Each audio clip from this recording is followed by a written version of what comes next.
ایک غریب مگر نہایت مخلص آدمی تھا۔ اس کے دل میں برسوں سے ایک ہی آرزو مچلتی تھی، حج کی آرزو۔ جب بھی وہ کعبہ کا ذکر سنتا تو اس کی آنکھیں نم ہو جاتی۔ رات کے سناٹے میں آسمان کی طرف دیکھ کر آہ بھرتا اور کہتا، اے میرے رب، میرا دل تیرے گھر کو دیکھنے کے لیے تڑپتا ہے۔ میں بھی چاہتا ہوں کہ تیرے گھر کے صحن میں کھڑا ہو کر تجھے پکاروں، کعبہ کو دیکھ کر رہوں اور اس کے گرد طواف کروں، مگر میں مجبور ہوں۔ میرے پاس اتنا مال نہیں کہ اس سفر تک پہنچ سکوں۔ وہ دن بھر محنت مزدوری کرتا اور تھوڑا تھوڑا پیسہ بچاتا رہتا۔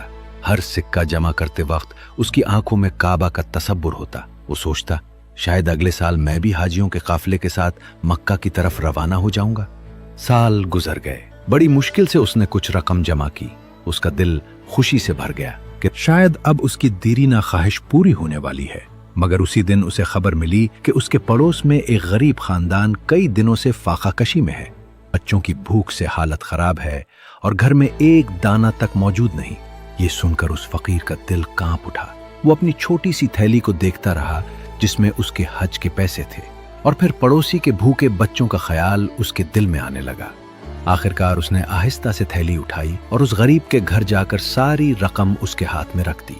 اس کی آنکھوں میں آنسو تھے مگر لبوں پر سکون تھا۔ وہ دل ہی دل میں بولا، ہے میرے رب، اگر میں اس سال تیرے گھر نہ جا سکا تو کیا ہوا؟ کم از کم تیرے ایک بندے کے گھر کا چولہا تو جل جائے گا۔ شاید یہی عمل تیرے نزدیک میرے حج سے زیادہ محبوب ہو۔ اس رات وہ خاموشی سے اپنے گھر لوٹ آیا۔ اس کے دل میں نہ کوئی شکوہ تھا نہ افسوس، بلکہ عجیب سا سکون تھا۔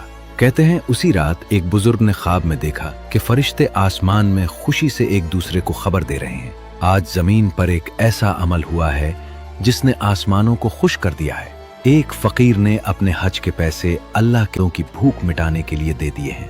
پھر فرشتوں کی آواز آئی، اس بندے کے اخلاص اور قربانی کی وجہ سے اللہ نے اس کا حج قبول کر لیا، اور آج کعبہ نے خود اس کے دل کا طواف کیا ہے۔